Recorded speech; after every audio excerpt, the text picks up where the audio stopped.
puissance de celui qui a été immolé pour nous, de celui qui est l'autel, le sacrifice, le sacrificateur.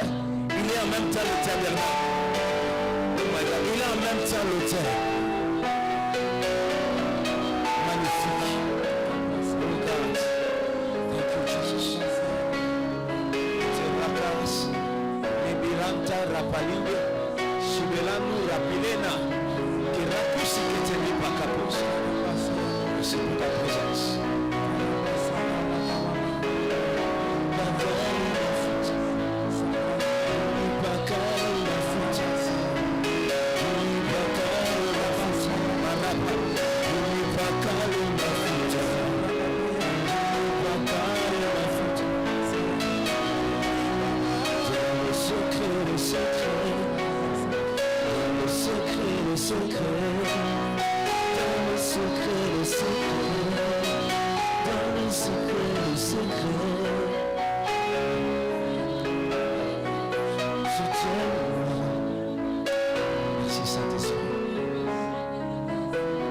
Alléluia. Est-ce que tu peux acclamer le Seigneur? J'aime la présence de Dieu. Qui s'attend à Dieu ce soir? Qui s'attend à Dieu ce soir? Qui s'attend à Dieu ce soir? Vous savez, Dieu n'est pas manipulable. La Bible déclare qu'il faut que ceux qui s'approchent de lui croient qu'il existe et qu'il est rémunérateur de ceux qui le cherchent. Tu ne t'approches pas de Dieu pour faire semblant d'être venu à la prière. Bon, non. Tu t'approches de Dieu parce que tu sais qu'il y a quelque chose qui peut transiter du surnaturel, de l'invisible vers le visible. C'est de cette façon dont on s'approche de Dieu. À n'importe quel moment, quelque chose de glorieux peut apparaître ici. C'est ce genre de foi que Dieu cherche quand on le cherche. Alléluia. Est-ce que quelqu'un croit que Dieu est en Seigneur? Est-ce que quelqu'un croit que Dieu il existe? Est-ce que tu peux célébrer la gloire? La gloire.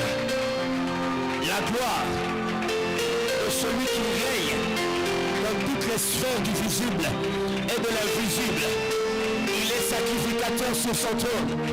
Il est sacrificateur sur son trône. Oh, nous célébrons la magnificence de son règne. La magnificence de son règne. Alléluia.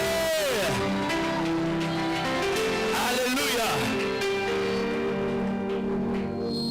Quelque chose de glorieux est sur le point de se passer. Qu'est-ce que je dis? Est en train de se passer. Si tu as les yeux pour l'invisible, tu le verras. Alléluia. Alors j'aimerais ce soir, qui sont bénis par ce séminaire? Qui sont bénis? Est-ce qu'il y a quelqu'un qui se sent en train d'être activé? Oh my God, tu ne vas plus mener tes batailles de la même façon. Oh my God, quand tu sais les choses que tu es en train d'apprendre maintenant là, tu ne te bats plus de la même façon. Tu ne combats plus de la même façon. Alléluia. Nous avons été bénis les 4 premiers jours. Il y a une plus grande gloire ce soir. Dis à ton voisin, il y a une plus grande gloire ce soir. Et celui qui va nous parler, c'est un prophète. C'est un prophète sacrificateur. Alléluia.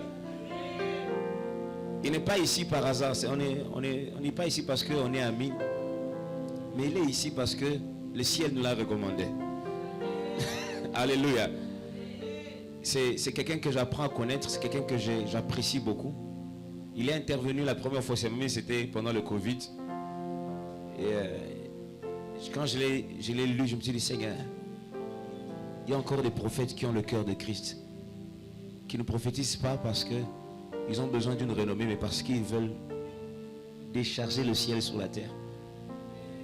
Alléluia. Et il fait partie des personnes qui portent un cœur particulier. Il y a beaucoup d'abus dans le ministère prophétique. Mais ce que j'ai vu en cet homme, c'est une réserve stratégique pour cette génération. Quelque chose d'authentique que le ciel veut préserver pour les générations présentes et les générations futures. Et je sais une chose. alors qu'il est en train de monter Dieu de cette chair, le ciel va s'ouvrir à une autre dimension.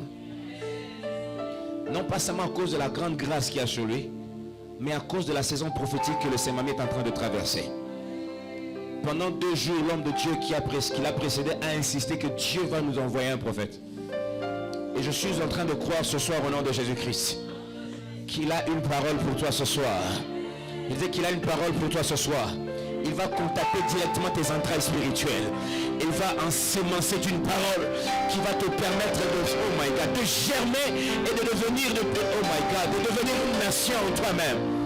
Oh my God, alléluia. Est-ce que tu le crois ce soir? Je veux que tu le reçois par des acclamations, mais aussi en prière.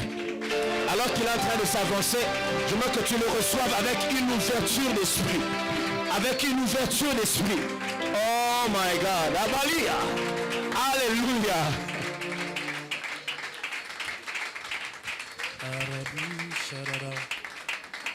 Est-ce que tu peux acclamer dans une autre phase de sa destinée et de l'expérience de la parole de Dieu qui transformera le moment de prière, le moment d'intimité, de communion avec toi, mais aussi de dominion sur la terre.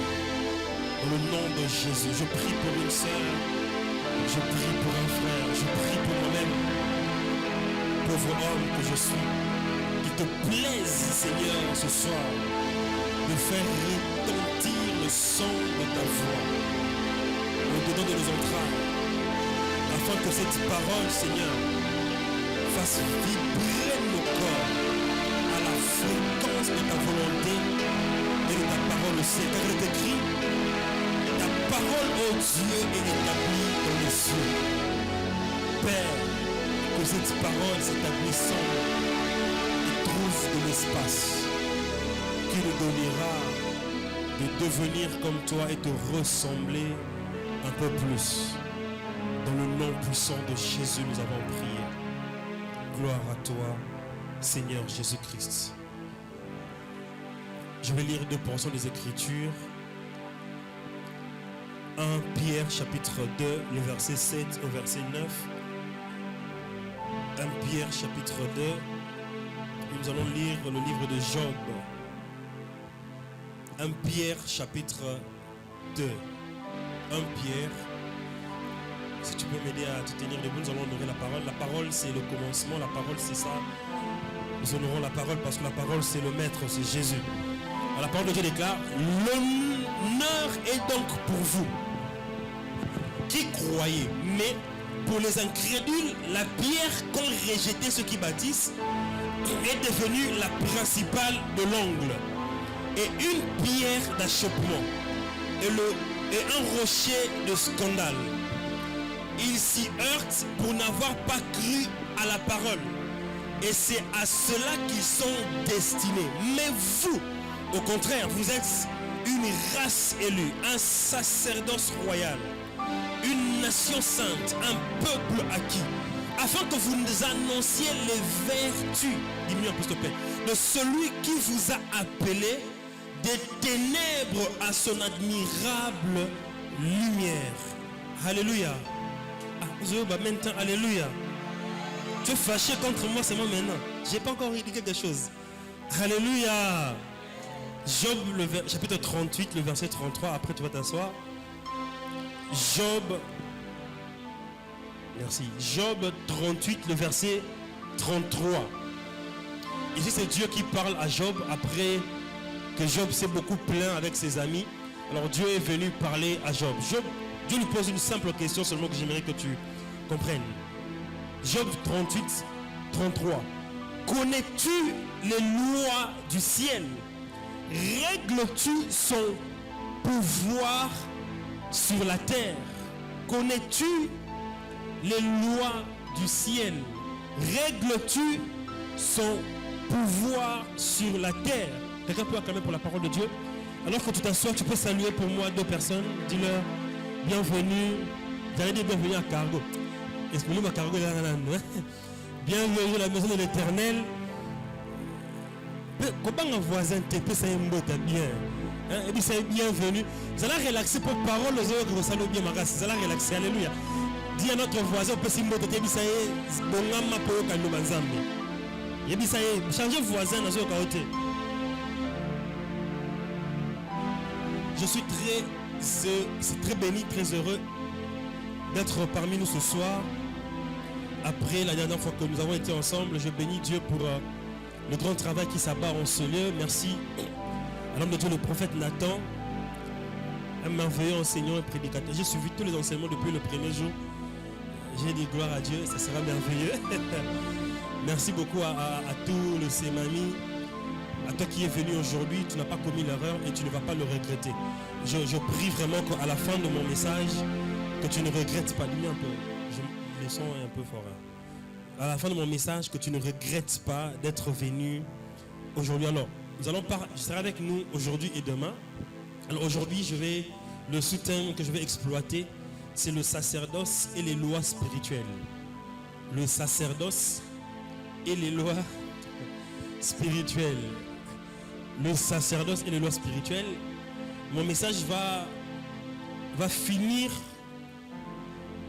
pour préparer le message de demain où nous parlerons, pour qu'on soit déjà préparés, je crois que nous le savons, nous parlerons de vivre comme un sacrificateur. Alors, en parlant du sacerdoce et les lois spirituelles, j'aimerais vraiment essayer d'abord de séparer ces deux portions du thème et nous allons revenir ensemble à la fin pour les mixer. Alors, nous avons lu dans les textes de 1 Pierre, chapitre 2. Vous allez excuser ma voix est un peu dérangée. Dans 1 Pierre, chapitre 2, la Bible dit, ça c'est Pierre qui parle, il écrit aux chrétiens, il écrit à ceux qui sont des croyants. Il leur dit, ceux qui ne croient pas, ils ont un problème. Leur problème, c'est parce qu'ils n'ont pas cru au message, alors ils sont rejetés, ils sont de l'autre côté. Mais vous qui avez cru, c'est différent pour vous parce que vous êtes une nation sainte, un sacerdoce royal, un peuple élu. Et il dit, afin que vous puissiez montrer les vertus.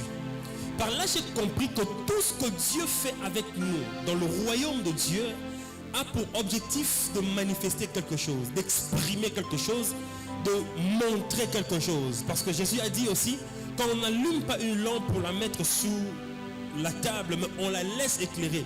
Pourquoi? Parce que afin qu'elle éclaire toute la pièce. Je comprends que tout ce que Dieu fait avec nous, tout ce que Dieu veut que nous puissions devenir, c'est pour que nous puissions finir par manifester quelque chose. Et tout ce que nous manifestons, c'est un peu même le rôle ou le but ou l'objectif de la création. Dieu habitait seul avant de commencer à créer. Avant Genèse 1, Dieu était, Dieu est et Dieu sera. Alors Dieu était seul. Selon 1 Timothée 6, Paul dit que Dieu habite une lumière inaccessible. Là où Dieu est, personne ne peut accéder. Alors Dieu était seul. Il n'avait personne. Il s'exprimait seul à lui-même. Il se suffisait à lui-même. Alors lorsque Dieu vient pour créer, dis-moi encore un peu. Lorsque Dieu vient pour créer, lorsque Dieu crée, Dieu place dans toute la création quelque chose qui est de lui afin que chacun exprime ses dimensions. C'est-à-dire que même les plantes, même les animaux, voilà pourquoi même parmi les animaux, Dieu s'identifie. Il a dit, il est le lion. Parmi les animaux de la forêt, il est le lion. Il est l'aigle. On l'identifie. Le Saint-Esprit, même quand il vient se manifester, on dit qu'il c'est comme la colombe. Parce que dans chaque chose que Dieu a créée, suivez-moi bien, il y a une expression vivante d'une nature de Dieu. Alors le but principal de la création, c'est d'exprimer cette nature. En observant une créature de Dieu, nous devons être en mesure de voir une portion de la nature de Dieu, une dimension de Dieu exprimée qui nous ramènera alors au Créateur. Voilà pourquoi en créant tout, Dieu a placé quelque chose qui lui appartenait. Mais quand il crée l'homme, Dieu n'a pas seulement mis une portion, mais Dieu s'est investi totalement afin que l'homme soit la représentation directe, exacte et totale de ce que Dieu est dans l'invisible. C'est-à-dire l'homme dans le physique est créé pour être ce que Dieu est dans le monde invisible. C'est là où Dieu... Parce que vous savez qu'il y a l'invisible et il y a l'invisible de l'invisible. Parce que l'invisible, c'est visible, c'est invisible parce que ce n'est pas vu de nous. Mais même ceux qui sont dans l'invisible, il y a des choses qui sont invisibles pour eux. Et Dieu, dans sa dimension élevée, il se cache dans l'invisible de l'invisible. Mais il nous a mis dans le visible afin que par l'invisible que nous puissions Manifesté dans le visible, c'est que Dieu est dans l'invisible de l'invisible. Parce que Dieu étant le souverain, le maître de toutes choses, il ne peut pas se faire montre directement en tout. Alors, il se fragmente. Voilà pourquoi même dans la dimension de révélation, dans le temps, lorsque Dieu s'est révélé à Adam, Adam a connu Dieu dans une dimension personnelle. Dieu n'avait pas besoin de beaucoup de choses pour communiquer avec Dieu. Mais quand le péché est arrivé, le péché a détruit cette chose. Et ce qui fait qu'avec le temps, parce que l'homme était déchu, l'homme déchu ne peut pas concevoir une pensée qui peut adéquatement comprendre Dieu. Alors Dieu devrait alors se révéler à l'homme progressivement. D'où Dieu a décidé de se fragmenter en différentes dimensions. Et chaque dimension que l'homme rencontre devient l'expression que l'homme manifeste.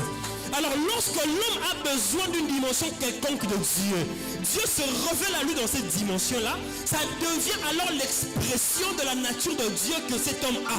Voilà pourquoi nous avons des gens comme Abraham. Quand il dit que l'Éternel se fera voir par l'expérience de Dieu avec Abraham sur le mont Moria, là automatiquement Abraham est devenu celui qui a expérimenté. Et par qui nous nous identifions pour expérimenter la même dimension de Dieu qui se fera voir. Pourquoi celui qui veut aujourd'hui vivre dans cette dimension de Dieu va se référer à celui qu'il a vécu en premier. Parce que cette personne qu'il a vécu en premier est l'expression de cette dimension fragmentée de Dieu pour l'humanité. Et c'est comme ça qu'avec le temps Dieu se révélait aux hommes. C'est comme ça même qu'il y a eu plusieurs noms pour Dieu. Au ciel, Dieu n'a pas besoin de nom. Vous savez ça? Le nom, c'est ici. Parce que le nom, ça permet d'identifier.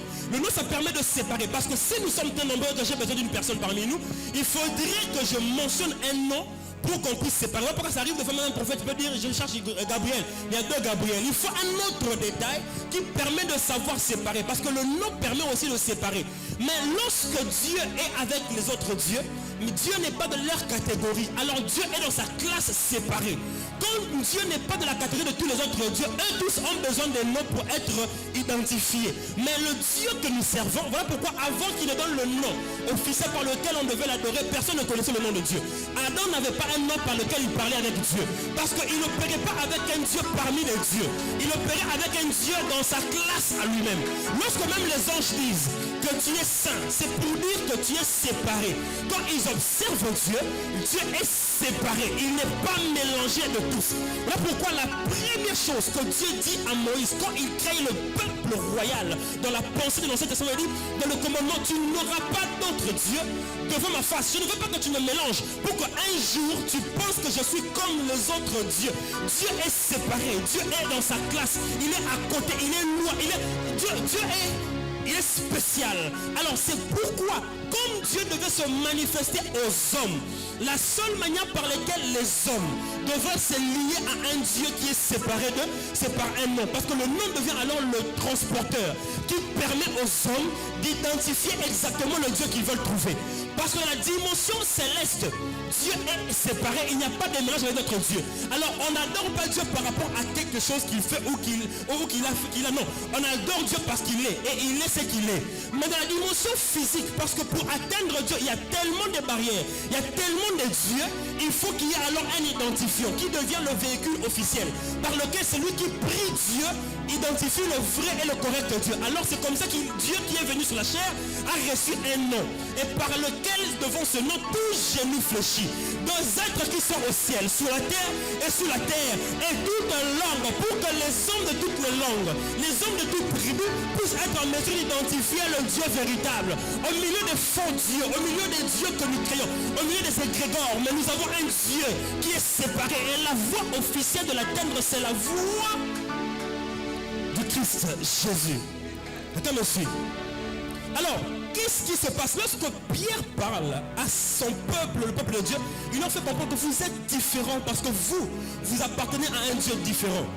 J'ai un problème avec certaines choses qui se font dans les églises aujourd'hui. Vous savez, je suis pasteur, mais j'ai réalisé qu'on a mal présenté le message de Christ. Lorsque Jean-Baptiste a commencé son message, la Bible dit qu'il a prêché ce qu'on appelait le message du royaume. Le royaume de Dieu est proche. Lorsque Jésus commence son message, il commence avec le même message que le message de Jean-Baptiste, mais dans la terminologie, il utilise le même verbe pour dire le royaume de Dieu est proche. Parce que le royaume de Dieu n'était pas encore venu, mais c'était proche parce que le Christ qui avait amené le royaume était déjà parmi eux. Alors c'est lorsqu'il part à la croix, il meurt et que l'Esprit descend, que le royaume de Dieu est maintenant avec nous. Voilà pourquoi il dit aux apôtres, je suis avec vous maintenant, mais bientôt je serai en vous. Ça veut dire que le royaume de Dieu, aujourd'hui, ce n'est plus proche. Le royaume de Dieu est déjà parmi nous. Voilà pourquoi vous allez voir que même Jésus, dans sa marche progressivement, à un moment, il dit aux apôtres que la preuve que le royaume est là, il y a les miracles qui se perdent. Ça, c'est parce que le royaume est avec vous. Mais le royaume viendra en vous. Ça veut dire que les choses que vous voyez comme des preuves autour de vous, se feront maintenant en vous. Et le message du royaume, c'est un message beaucoup plus grand que le message du salut. Le message du salut est le message d'entrer dans le royaume. Si nous restons là, nous n'allons jamais vivre le royaume. Voilà pourquoi beaucoup de chrétiens, la seule expérience qu'ils ont, ils se limitent à la grâce du salut. C'est là où l'homme n'a rien à faire. Parce que l'entrée dans ce royaume, tellement que c'est élevé, tout ce qu'il te faut, c'est la foi. La foi te portera dans la grâce qui te donnera tout ce qu'il faut pour entrer dans l'identité de Christ. C'est comme si une document, mais l'identité à Jésus. Ce n'est pas le document. C'est mon visage, mais le nom, ce n'est pas mon nom. Le passeport que j'ai dans le royaume de Dieu, c'est mon visage, mais le nom, c'est le nom de Jésus. Parce que dans tous les documents officiels au ciel, dans le monde invisible, le nom qu'on respecte, c'est le nom de celui qui était descendu, qui s'appelle Jésus. Ce qui veut dire que le message de salut, c'est un très bon message. C'est un message qui permet de faire le recrutement dans le royaume. Mais ce message ne fait pas grandir les gens. Si tu restes là à croire que tout c'est la grâce, tout c'est la grâce, tu resteras avec les liens, les problèmes, les soucis, ta vie ne va jamais évoluer. Tu ne vivras pas cette dimension de miracle parce que tu as été recruté mais pas entraîné. Le recrutement, la dimension dans le royaume de Dieu, c'est dans deux dimensions. Nous opérons avec Dieu dans la dimension famille et la dimension armée. La famille, c'est le recrutement. Nous sommes recrutés pour être membres de la famille de Dieu. Mais nous sommes recrutés, après avoir été membres de la famille, il faut maintenant être formés pour devenir soldats dans l'armée de Dieu. Et on ne peut pas être formé par la grâce. La grâce nous a ramenés dans le royaume. Mais la grâce te donne maintenant de travailler, de comprendre les lois, de comprendre comment les choses fonctionnent pour que tu grandisses. Voilà pourquoi le message du salut, je n'ai rien contre ça, c'est bien, mais pour ceux qui sont déjà dans l'église, ce n'est pas trop important. Parce que ce qui est plus important pour nous, c'est un message beaucoup plus grand. C'est le message du royaume. Quelqu'un peut me comprendre bien. Voilà pourquoi dans Matthieu 24, 14, Jésus a dit, lorsque ce message du royaume sera prêché dans tout le monde entier, alors viendra la fin. Jésus parle ici de la fin des temps, pas de l'enlèvement. Il parle de la fin des temps. Même après l'enlèvement, le message du royaume sera prêché. D'ailleurs, la preuve, ce qui fera qu'il y ait des nouveaux recrues après l'enlèvement, c'est parce qu'on leur présentera le royaume de Dieu. Plus de la même manière que nous, parce que nous avons reçu Jésus d'une manière particulière, parce que c'est la parole de la grâce. Mais eux le recevront d'une autre manière, mais ce sera toujours le message du royaume. Tu vas dire que le message du royaume étant plus grand, c'est le message qui permet aux hommes de comprendre l'agenda de Dieu de coloniser la terre. Lorsque Jésus envoie les apôtres, il ne les envoie pas pour caresser les âmes. Il leur dit, allez, faites des nations mes disciples. Faire de quelqu'un un disciple, par moment ça passe par la force. Il faut les endoctriner. Il faut les donner ce qu'il faut. Attends les livres, mais il faut déterminer. Ça c'est une dimension qui n'est pas non, ça va aller. Non, ça ce n'est pas que ça va aller. Ça ne va pas parce que tu ne sais pas prier avec les offrandes. Ça ne va pas. Il faut que tu comprennes ces choses. Quand les gens viennent avec des problèmes et que tout ce qu'on leur dit ça va aller, Dieu fera. Voilà pourquoi beaucoup de gens se retrouvent avec un Dieu a dit mais qui ne se manifeste pas. J'ai aimé ce que le pasteur a dit. Je vais donner un exemple. Les enfants de qui sont partis prier Dieu à la montagne. Dieu leur a dit allez, Bakoufi. Ils reviennent encore. Dieu a dit allez, Bakoufi. C'est quand ils reviennent avec la connaissance de comment Dieu fonctionne. Que cette fois-ci Dieu ne dit pas seulement allez, il leur dit je vous donnerai la victoire. La différence entre le part de Dieu et le part je te donnerai la victoire, c'est la loi que tu dois connaître et appliquer. Parce qu'une loi bien appliquée permet même d'ouvrir la bouche de Dieu pour dire les choses qu'il doit dire, mais qu'il n'a pas prévu de dire. Le message message du royaume, c'est le message de l'ascension.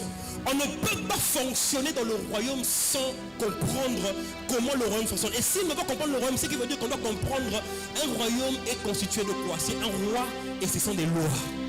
Dans le royaume, la volonté du roi devient une loi. C'est que le roi veut ce jour-là manger, devient la loi pour toute la nation. On n'a pas besoin de voter parce que c'est ce que le roi veut qui sera établi. Voilà pourquoi dans le royaume de Dieu, on ne dépend pas de comment nous ressentons les vies. Non, on le a dans la non, on ne fait pas les choses parce qu'on le ressent. On fait les choses parce que ce sont des lois. Il faut faire parce que tu dois faire. Dans le royaume de Dieu, quand tu comprends les lois, tu vas te faire pas. Tu vas limiter les souffrances que nous traversons nous-mêmes. Par moment, nous-mêmes, on se met dans des problèmes, pensant que Dieu viendrait dans des problèmes pour te sauver. Il a déjà fait ça une fois. Il est déjà venu tomber dans les problèmes pour te sauver. Maintenant, quand tu as les problèmes, il faut que tu cherches les lois qu'il a établies pour te sortir de ce problème. Voilà pourquoi Paul a dit que la grâce de Dieu que j'ai reçue m'a donné de travailler plus que les autres. La grâce que tu reçois, si ça te donne de dormir parce que Dieu fera, ce n'est pas la grâce, mais c'est la graisse. Voilà pourquoi tu deviens gras. Mais la grâce qui est vraie ne te donnera pas de dormir. La grâce te reverra pour prier la nuit. La grâce te donnera de sacrifier parce que dans la grâce, il y a le sacrifice. S'il n'y avait pas l'offrande, le christianisme, c'est le fruit d'une offrande. C'est lorsque Dieu a offert à Dieu une offrande qui est Dieu sur lequel qui est Jésus. Voilà pourquoi le christianisme a commencé. Ce qui veut dire que l'offrande peut commencer une dispensation. Quelqu'un me comprend?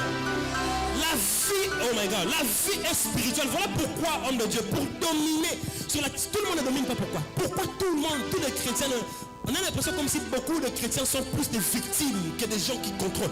Pourtant, on lit tout le temps la parole de Dieu. Beaucoup de chrétiens, moi je connais quelqu'un, mon beau-frère. Il est décédé, perd son âme, l'année passée, je crois, ou 2 ans passés.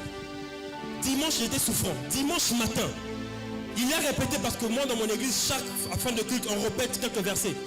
Il a répété avec nous, je ne mourrai pas, je vivrai. Je raconterai les œuvres de l'éternel. Tu te rappelles, n'est-ce pas? Dimanche, il était à l'église le matin. Dimanche, le soir, il est mort.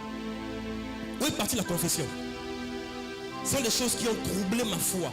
J'ai commencé à étudier pour comprendre, mais Seigneur, qu'est-ce qui fait que par moment ça arrive, que quelqu'un lise ta parole, a déclaré mais il échoue quand même.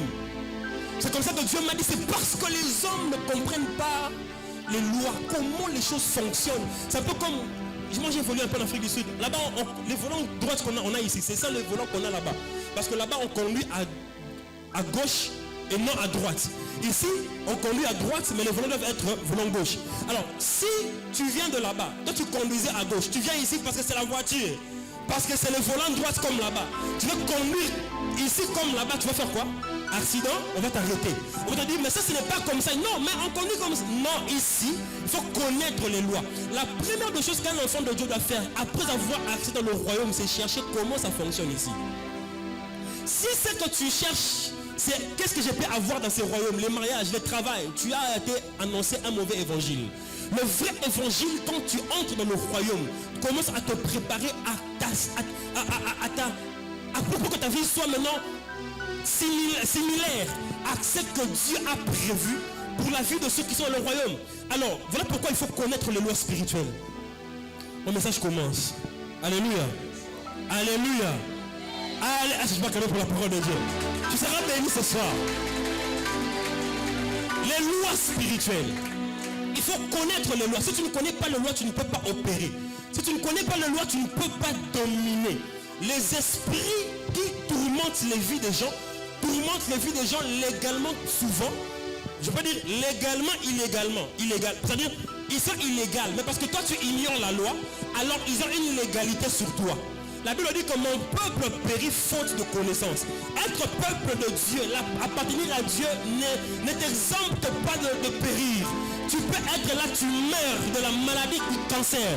Tu vas au ciel, tu dois dire, mais comment la tu te dis, est-ce que c'est ma faute? N'est-ce pas qu'il y avait ça, tu ne connaissais pas? La Bible dit au verset qui suit, le même verset, la partie qui suit, parce que tu as rejeté la connaissance. Moi aussi, je te rejetterai.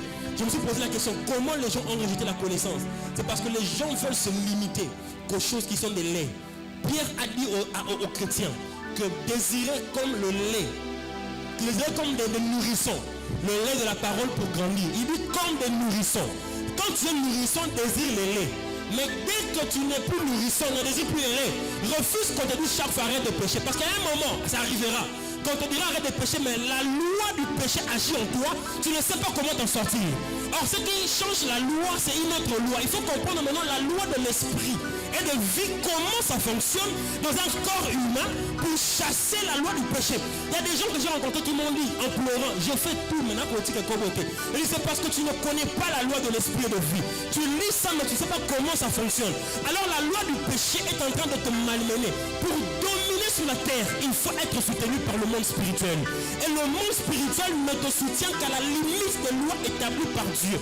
Les lois de Dieu, la parole de Dieu, établit même les limites de l'engagement de Dieu avec nous. L'engagement de Dieu dans ta vie est conditionné par les lois que Dieu a établies. Évidemment, il y a des circonstances où Dieu peut bypasser sa loi. Mais même quand Dieu va bypasser sa loi, il utilise une autre loi pour bypasser une autre loi. Parce que le monde des lois, il est possible que nous ayons la loi comme la pesanteur. Ce qui fait que tout ce qui saute doit faire quoi? Descendre. Mais il y a une autre loi, la loi de l'aérodynamique, qui fait qu'un avion peut monter, qu'il ne descend qu'à volonté. Ce n'est pas la pesanteur qui les ramène, c'est parce qu'il doit atterrir. Pourquoi? Parce qu'il y a quelqu'un un jour, dans les années 1600, Newton a découvert la loi de la pesanteur. Dans les années 1700, Bernoulli a découvert la loi de l'aérodynamique.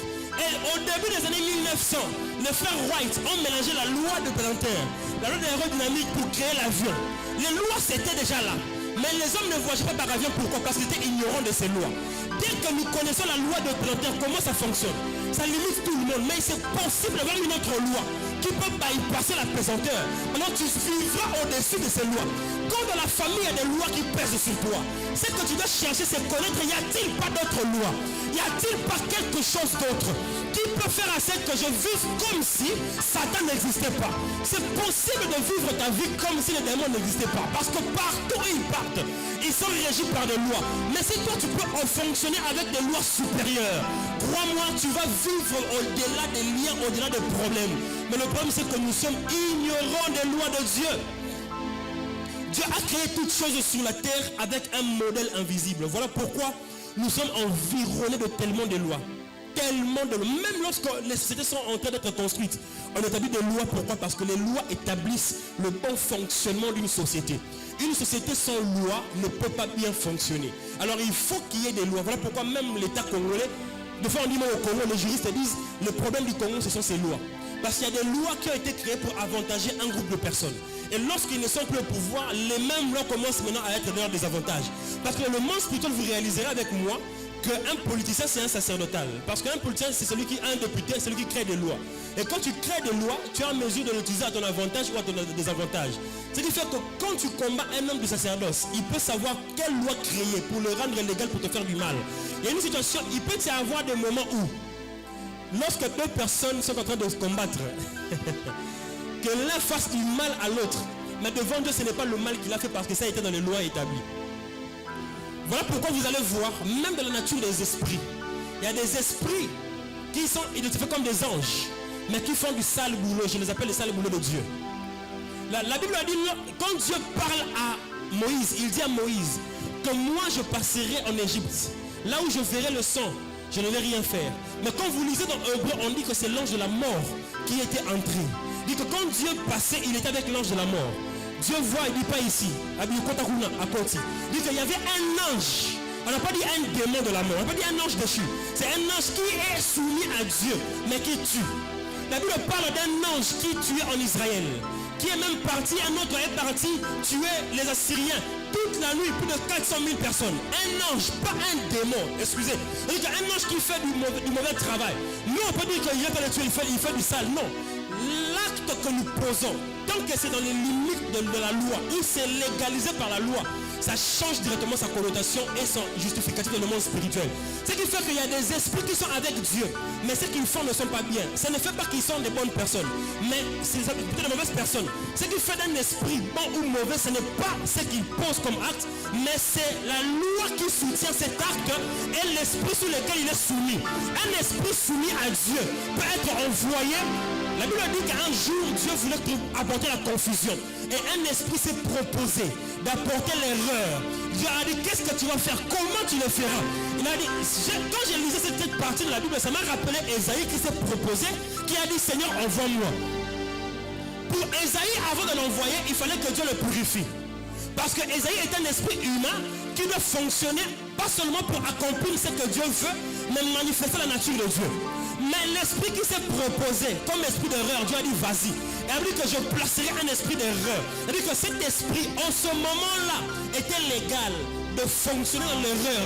Mais pourquoi c'est l'erreur? Mais la légalité était l'aval de Dieu. Voilà pourquoi par moment quand tu comprends les lois, tu pourras savoir pourquoi certaines choses t'arrivent. Ce n'est pas parce que nécessairement tu as péché. Par moment ce n'est pas le péché le problème.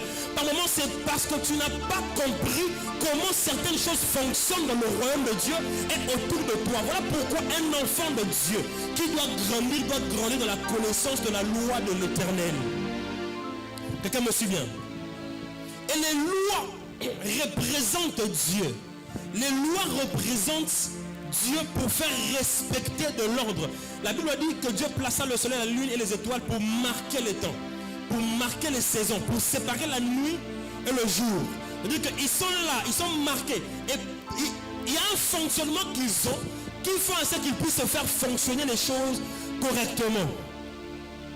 Les lois que Dieu a créées, c'est pour améliorer la vie de ceux qui vivent dans ces lois.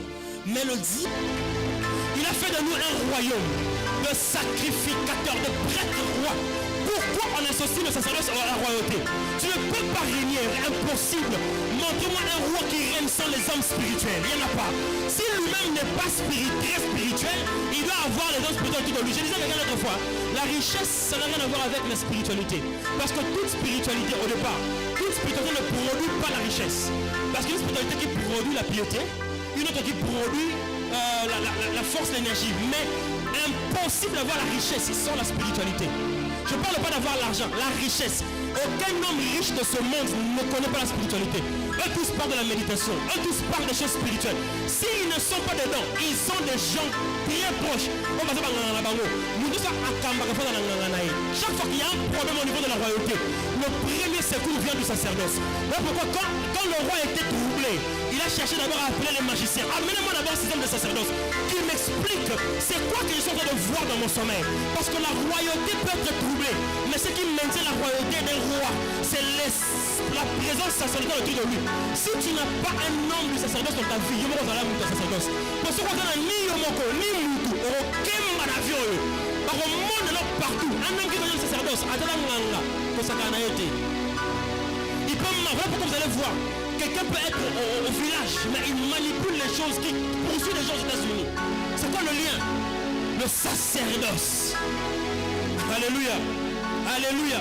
Le sacerdoce. Et dans le sacerdoce, il y a ce qu'on appelle l'autorité sacerdotale. Vous savez que l'autorité et le pouvoir, ce sont deux choses différentes. Tu peux avoir l'autorisation. Par exemple, sœur, tu peux avoir l'autorisation quand tu te marieras. Maman, au quoi tu as l'autorisation? Il y a que ça là, mbonga mobali na yo. Mais ce qu'on a mbonga au sel là. Et l'autorité, n'est-ce pas? L'autorité, c'est une autorisation. Et l'autorité sacerdotale vient par l'ordination. Le fait que tu es enfant de Dieu, tu as la première dimension d'autorité spirituelle sacerdotale. Parce que nous tous, nous sommes les sacerdotaux. Donc tu as l'autorité d'opérer comme un prêtre. Parce que tu es ordonné enfant de Dieu. Mais quand tu es encore ordonné dans le ministère, dans notre dimension, tu reçois l'autorité. Mais l'autorité ne suffit pas. Parce que tu peux avoir l'autorité d'exercer la puissance. Mais quand il n'y a pas la puissance, qu'est-ce que tu vas exercer? Alors, la puissance sacerdotale n'a rien à voir avec l'autorité. L'autorité vient parce que tu es nommé, tu es placé. Mais la puissance sacerdotale vient parce que ta vie devant l'autel est un sacrifice. Aucune personne qui exerce la puissance sacerdotale ne vit une vie comme tout le monde. Le premier quand nous voulons être des sacerdotaux aujourd'hui, mais on a des vies comme tout le monde. Impossible, il faut que tu restes devant l'autel. Rester devant l'autel veut dire que tu dois rester devant l'autel pour être celui par qui Le feu doit venir. Voilà pourquoi Jésus a dit dans Romains 12 que offrez vos corps comme un sacrifice. C'est-à-dire que dans la nouvelle alliance, nous ne sommes pas seulement des sacrificateurs. Parce que Jésus n'est pas seulement sacrificateur, il est aussi notre trône. Voilà pourquoi Jésus a dit que celui qui veut me suivre porte sa croix et me suive. C'est-à-dire que toi aussi, tu deviens le sacrifice devant l'autel de ta vie. Tu ne peux pas dire que mon sacrifice c'est mon argent. Si ton argent ne te représente pas, ce n'est pas un sacrifice. Si ton argent ne te représente pas, si ton temps ne te représente pas, ce n'est pas toi, alors ce n'est pas un sacrifice que Dieu considère. Dieu ne considère que les choses qui te représentent toi. Dieu ne considère que si toi-même tu es un sacrifice. Dieu attend une génération des hommes qui vivent dans le sacrifice. Tu ne peux pas monter dans le sacerdoce sans le sacrifice. Le sacrifice, c'est la monnaie d'échange dans le monde invisible. Tu ne peux pas interagir avec les esprits sans le sacrifice. J'aimerais te dire une chose, sans l'aide des esprits, tu ne peux pas régner sur la terre. Parce que le règne sur la terre, il faut que tu sois accompagné par des esprits. Et un esprit, que ce soit l'esprit de Dieu ou Satan ou les démons, ne peut pas s'attacher à toi sans avoir ma casse. Il faut que tu sois quelqu'un qui se libère. Je ne parle pas de l'argent ici. Je parle de la vie de sacrifice. Est-ce que tu as déjà vécu en sacrifice? Je sais que tu sens toi-même qu'au commis place Morocco, en tout cas tu as tellement donné de toi. Nous voulons régner aujourd'hui. Mais Dieu a dit à Job, connais-tu les lois du ciel? Connais-tu la puissance qui les règle sur la terre? Dit que les lois existent, mais il faut une autre puissance sur la terre qui permet de réguler ces lois. C'est ça l'autel, c'est ça cette puissance. Connais-tu les lois du ciel? Est-ce que tu sais que ce que tu vis peut être le fruit parce qu'il y a une loi quelconque qui parle sur toi? Mais est-ce que tu es aussi au courant qu'il y a aussi des lois que tu peux t'accrocher à ces lois-là et tu t'en sors facilement sans beaucoup de jeûne et prière? La prière est une loi. Mais il y a des lois qui ne vont pas avec la prière. Il y a des choses que la prière seule ne fera jamais. Il y a des choses que le jeûne ne fera. D'ailleurs, Jésus a dit ceci. Ce type de démons, cette catégorie, ils partiront que par les jeûnes et la prière. Il parlait aux apôtres que ce type de démons. Mais je veux te dire qu'il y a des types de démons où aussi, malgré tu jeûnes et tu pries, au Bénin, d'ailleurs, il a même parlé, laisse-moi parler des démons, il n'a pas parlé des anges déchus. Là, les démons, tu les chasses par les jeûnes et la prière, ce type de démons. Mais un ange déchu, quand Paul parle, notre combat spirituel, ce sont les principautés. On ne chasse pas les principautés. We wrestle. La Bible dit, notre combat, c'est la lutte. Nous luttons. Vous connaissez le sport de lutte, non? Et un sport à Bundarango, nous autres. Quand on parle d'un démon, il faut les chasser. Mais quand il faut parler de domination, tu ne chasses pas un démon, tu chasses rien. Il faut que tu augmentes ta force de lutter. Et seul un autel qui est présent devant Dieu, en train de brûler, peut ravitailler une vie pour dominer sur la terre. Lorsque les choses ne vont pas bien dans un royaume, le roi peut décider aujourd'hui, on le dit, de changer ma cambre. Parce que dans la dimension royale, tu es appelé à changer les situations. Mais dans la dimension sacerdotale, tu le maintiens comme tu le veux. Sinon, un autre décret peut sortir et déranger ce que toi tu as établi. Si tu ne connais pas le sacerdoce, tu es malheureux. Quand on parle de sacerdoce, on a bougie. Non, ça c'est pas ça le sacerdoce. Ça c'est ça même les faux sacerdoces. Mais il y a des dimensions sacerdotales où tu es obligé d'entrer dans un moment d'intercession, de prière, mais pas seul. Vous savez que Dieu a utilisé des gens dans la Bible qui devant les hommes ne représentaient rien. Mais Dieu les a choisis. Pourquoi? Parce qu'en eux, il y avait le sens de suivre Dieu dans tout ce que Dieu leur demandait de faire, des hommes sacrifiés. Tu ne peux pas dominer. Mon point, je finis mon message. Tu ne peux pas dominer sur la terre sans le sacerdoce. Et tu ne peux pas opérer dans le sacerdoce correctement sans connaissance des lois spirituelles. Et comment tu connais les lois spirituelles? Dans la parole de Dieu. Combien de chrétiens ont déjà lu la Bible entièrement? Pas feuilleter, mais lire. On n'en a pas beaucoup aujourd'hui. Il y a des lois partout. Dans chaque portion des Écritures est une loi, mais non établie. Il y a des portions établies, il y a des portions non établies que toi tu dois établir. Mais il faut que tu prennes cette portion, que tu actives la lumière de l'écriture sur l'autel de la prière. Il faut que nous revenions à cette génération où aujourd'hui on a des bons messages. En face, ils apprécient nos messages, mais ils ne changent pas. Pourquoi? Parce qu'on ne prêche pas sur l'autel. On ne prêche pas sur l'autel. Notre prédication, on a laissé on a je dis ma distraction, avec un enquêteur à 18h. Ça ne vient pas de l'autel, ça ne vient pas du lieu du sacrifice. Où sont partis ces hommes et ces femmes qui ne vivent pas pour... oh mon Dieu. Aujourd'hui, quelqu'un dit, je prie pour préparer ma journée. Non, c'est une erreur. On ne prie pas pour préparer la journée. On prépare la prière dans la journée. Parce que le moment le plus important de la journée, c'est la prière. Donc je fais tout ce que je fais, c'est pour préparer mon temps de prière. Je diminue les contacts, je ne parle pas beaucoup. Je vis parce que je sais que j'ai un temps. C'est mon temps du sacerdoce. Un temps où j'entre dans le lieu secret, devant l'autel de parfum, où je parle avec le Dieu très haut. J'interagis avec les esprits. La Bible dit l'Esprit de Dieu est un.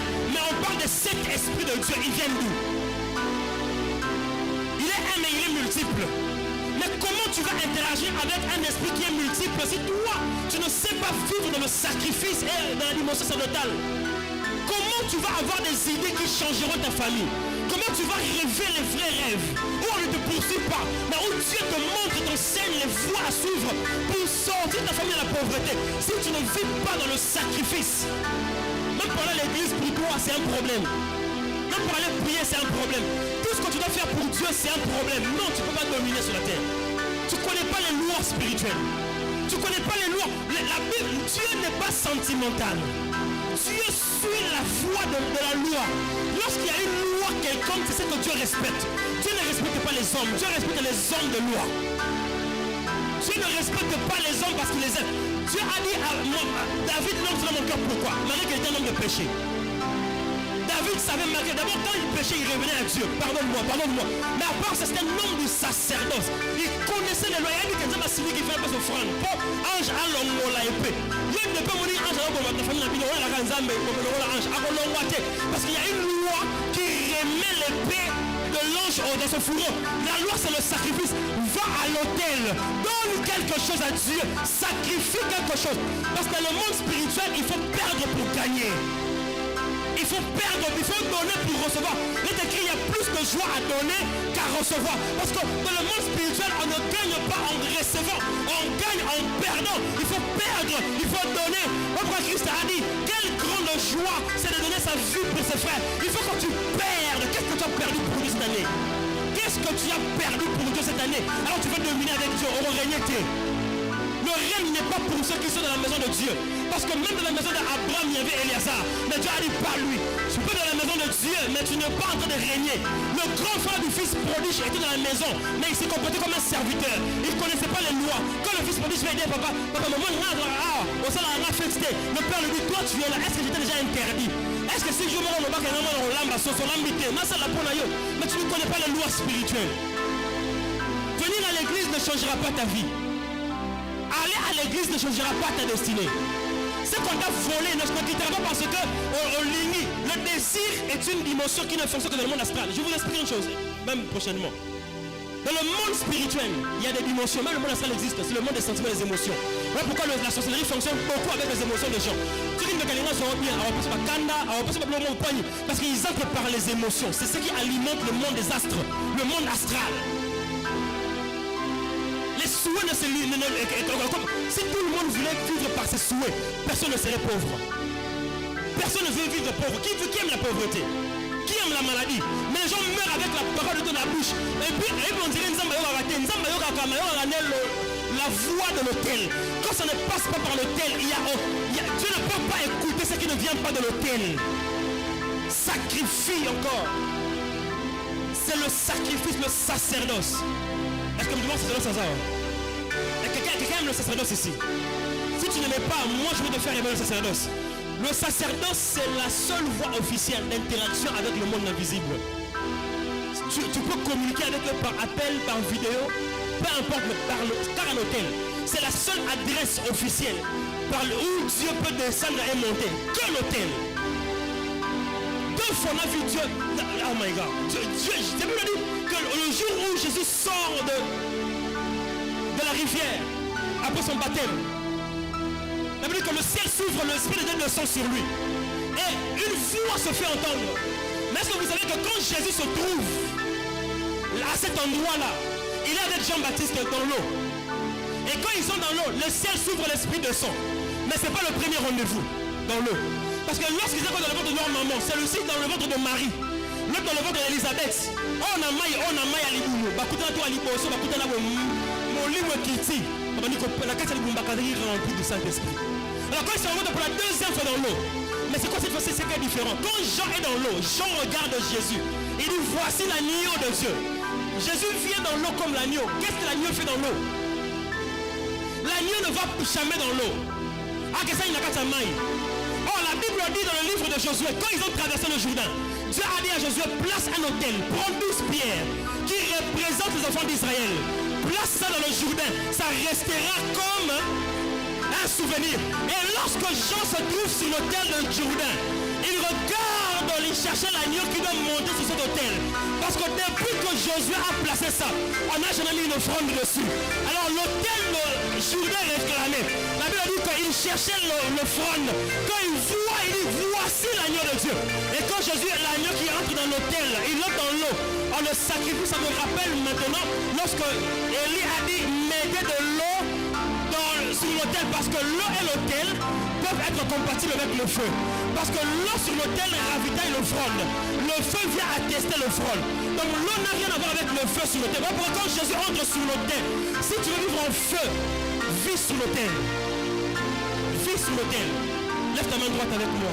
Déclare avec moi ce soir. Dis avec moi, Seigneur. Dis Seigneur, je décide de vivre. Dis encore, Seigneur, je décide de vivre une vie de la connaissance des lois spirituelles et des lois du sacerdoce. Je déclare ce soir, en ma qualité du sacerdotal, en ma qualité d'un prêtre, d'une prêtresse, en ma qualité d'un prêtre, d'un homme ou une femme de sacerdoce, en ma qualité d'un homme d'autel, je déclare que ma vie est sur l'autel, que ma vie est sur l'autel. Dis avec moi que ma vie est sur l'autel. Je déclare les lois spirituelles fonctionneront à mon avantage. Je déclare, s'il y a une loi qui pèse sur moi aujourd'hui, par la loi de substitution, je m'échange avec Jésus. Que la loi qui pesait sur moi essaye de peser sur Jésus. Et moi, je prends la place de Jésus. Je déclare dans le nom de Jésus, s'il y a une loi qui dérangeait ma famille, mes finances, aujourd'hui, par la connaissance, je déclare, je vivrai désormais au-dessus de cette loi, au-dessus de cette loi, au-dessus de cette loi. Déclare au nom de Jésus, au nom de Jésus, le nom qui a reçu le pouvoir sur la terre et dans les cieux, parce que moi, David Kataï, je me tiens dans le nom de Jésus. J'ai aussi le pouvoir sur la terre et dans les cieux, parce qu'il est écrit que je règne avec Christ pour l'éternité. Alors je déclare, en ma qualité de roi établi sur la terre, je déclare La terre de Kinshasa me sera favorable. Dès maintenant, jusqu'à jamais, ma descendance, mes enfants et leurs enfants après eux mangeront le bon fruit de cette terre. Dans le nom de Jésus, en ma qualité de roi, je déclare, je ne manquerai de rien. Je déclare que ce qui ne marchait pas dans mes finances, dans ma famille, dans mes projets, aujourd'hui, je signe avec le sang de Jésus un nouveau décret pour annoncer dans le monde invisible, et en enfer, à partir de maintenant, moi, David Kataï, je percerai. Moi, David Kataï, je monterai. Si la loi de la pesanteur me ramenait vers le bas, chaque fois que je montais, aujourd'hui, en tant que roi, je décrète un nouveau décret signé par le sang de Jésus. À partir d'aujourd'hui, je vais opérer comme un avion avec la loi de l'aérodynamique. Je vais opérer comme un aigle. J'opérerai comme si la loi de la pesanteur n'existait pas. Car je suis placé dans les hauteurs. Car je vis dans les hauteurs. Car ma maison c'est dans les hauteurs. Car ma demeure c'est dans les hauteurs. Je déclare aujourd'hui que ma destinée est en train de changer. Pour confirmer cela, je porte maintenant ma casquette de sacrificateur. Oh Chaga, je porte maintenant ma casquette de sacrificateur. Je porte maintenant mon habit du sacerdoce. Là, je porte maintenant mon habit sacerdotal. Il est écrit, malgré le péché de Aaron, lorsque Dieu devrait le frapper, il ne pouvait pas le frapper à cause de l'habit sacerdotal. Moi, je n'ai pas péché, car je suis en Christ. Et je déclare, je porte Jésus comme mon habit officiel et tant que sacrificateur auprès de Christ, le souverain sacrificateur. Je ne perds pas de la dimension d'Aaron, mais je suis de la lignée, de la race, de l'ordre de Melchisedec, celui qui n'a ni commencement et qui n'a ni fin. Est-ce que je parle à quelqu'un? Est-ce qu'on peut monter encore? Moi, je déclare comme sacrificateur, selon l'ordre de Melchisedec. Oh, selon l'ordre de Melchisedec, celui qui a béni Abraham, celui qui a béni Lévi. Il est écrit, l'inférieur est béni par le supérieur. Si Melchisedec a béni Aaron, moi je suis sacrificateur. Selon l'ordre de Melchisedec, je suis supérieur à Aaron. Je suis supérieur à Aaron. Supérieur au sorcier. Supérieur au sorcier. Supérieur au sorcier. Supérieur au sorcier. Au sorcier de ma famille. Je domine comme Daniel à Babylone. Il a dit de lui, il était un esprit supérieur. Aujourd'hui, je déclare par l'autorité de Christ, je suis un esprit supérieur. Car je suis de la race de Melchisedec. Alors je suis roi et sacrificateur.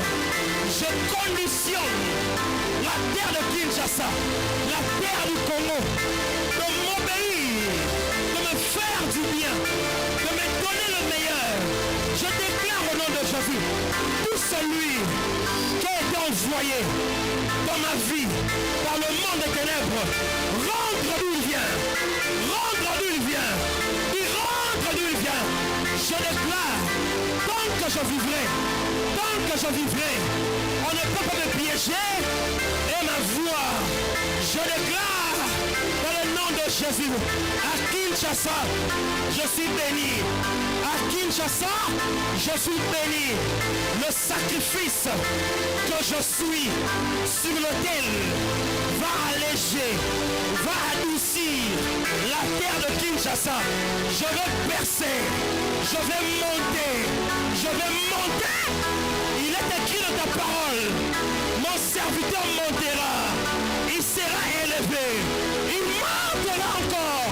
Et je déclare aujourd'hui, comme un sacrificateur, je monte, je monte, je monte, dans le nom de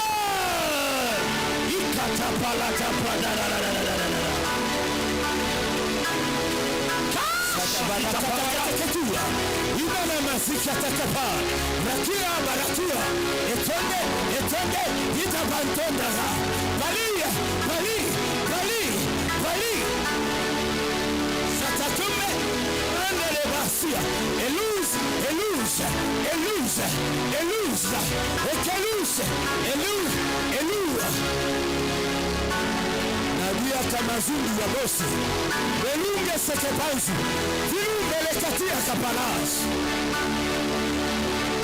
Ibana mandele ketele kapas Rakis etrista etria arata ute tefasita enempe dia sakiski ilazika zikatakabusi etombeli kafizara akatandua derebasha itarakazubre delebus virabalua de la tabasa naniesi abote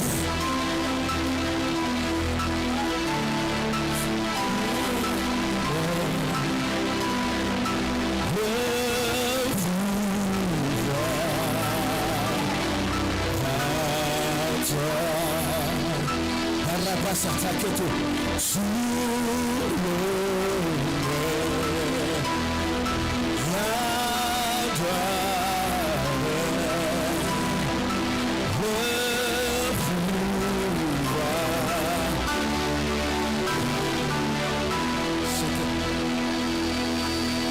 Yeshua Mashiach Karabasakete Yeshua Mashiach Karabasa Yeshua Mashiach Arakendeleba Yeshua Mashiach Yeshua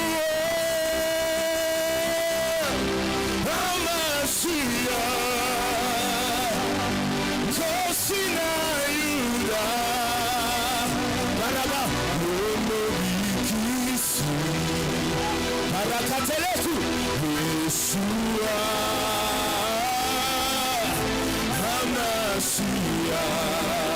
HaMashiach Kosina Yuda Omobikisi Yeshua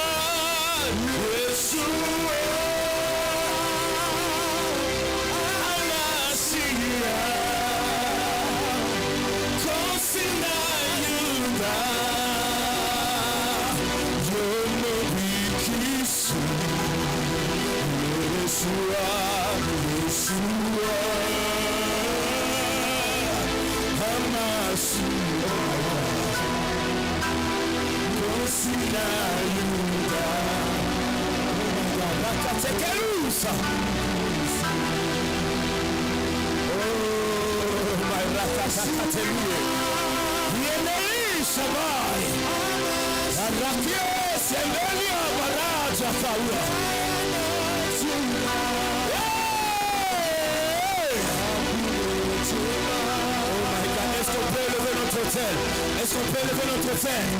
Il s'appelle le lion de la tribu de Juda. Il est lion immolé. Il est ici et Sakira Bakazula.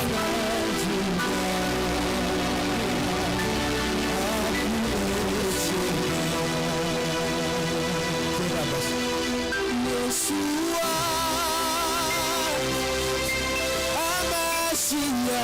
HaMashiach Lion of Judah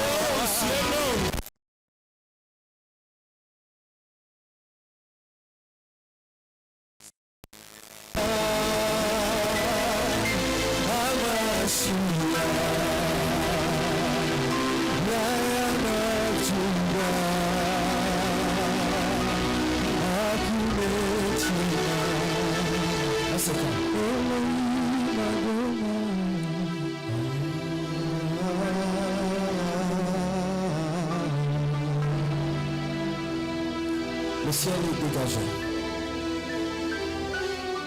Qui sont Kataï. Le ciel est dégagé. Le ciel est dégagé. Est-ce que ceux qui parlent la langue peuvent parler la langue? Mets ta main sur le ventre, commence à parler la langue. Ta matrice spirituelle doit s'élargir. Il dit, j'ai des choses à vous annoncer, mais vous ne pouvez pas encore les porter. Si tu parles la langue, mets ta main sur le ventre. Dieu veut élargir ton esprit. Il ne s'agit pas d'entendre. Il s'agit d'être une bonne terre pour enfanter ce qu'on a entendu. Pour enfanter ce qu'on a entendu. Brise les frontières. Il y a des résolutions que tu dois prendre du plus profond de ton être. Des choses que les circonstances ne peuvent pas arrêter. Lorsqu'on est déterminé à aller sur le terre, même la pauvreté ne peut pas arrêter ta prière. Les amis, les problèmes n'arrêteront pas ta prière. Parce qu'il y a des résolutions que tu prends du plus profond de ton esprit. Chaque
jusqu'à ce qu'il n'est que toi, que tous les autres noms disparaissent. Jésus prend ta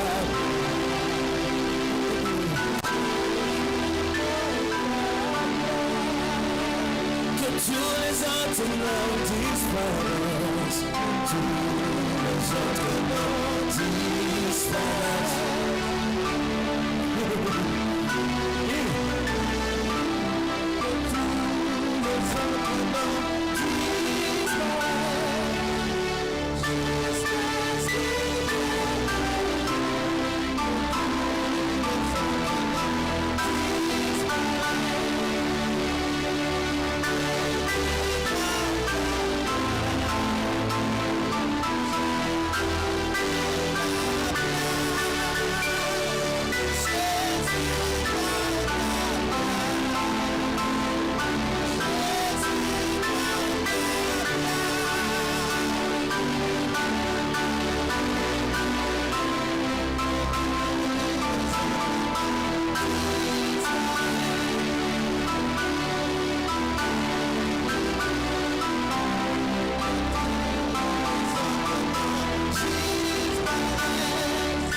Tu peux acclamer le Seigneur.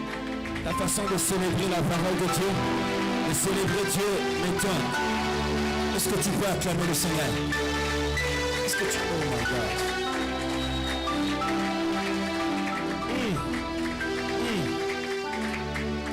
Merci Saint-Esprit. Alléluia. Alléluia. Tu peux reprendre ta place. Wow. Il y a une atmosphère tellement... Il y a une atmosphère de prière. Il y a une atmosphère de prière.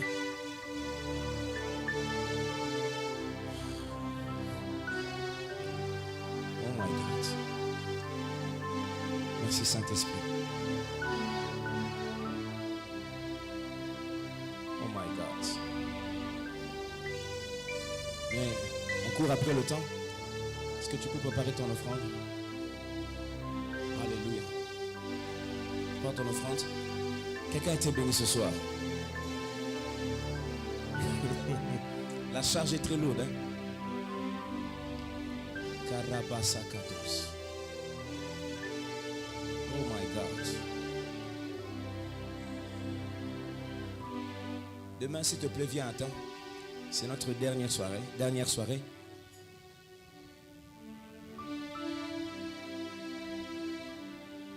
Je sens le ciel tellement dégagé. Et je sais que Dieu a déjà commencé à agir. Man of God. God bless you. Ici, c'est ta maison. Sens-toi libre.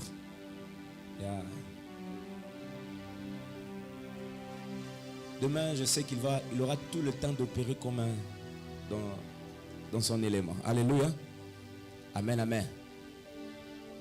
J'aimerais que tu sois à temps pour que tu ne rates rien de ce que Dieu va faire. Je l'ai vu comme un instrument de préservation pour plusieurs vies. La chose qu'il va annoncer, qu'il va encore annoncer demain, va te permettre de te préserver toi et les générations qui vont venir après toi. Alléluia. Est-ce qu'on peut encore acclamer pour la voix prophétique qui nous est parvenue ce soir? Je te laisse le temps de préparer ton offrande, mais en attendant, j'aimerais donner quelques communiqués rapidement. Le premier, c'est que demain nous continuons, c'est le dernier jour. Et c'est le dernier jour.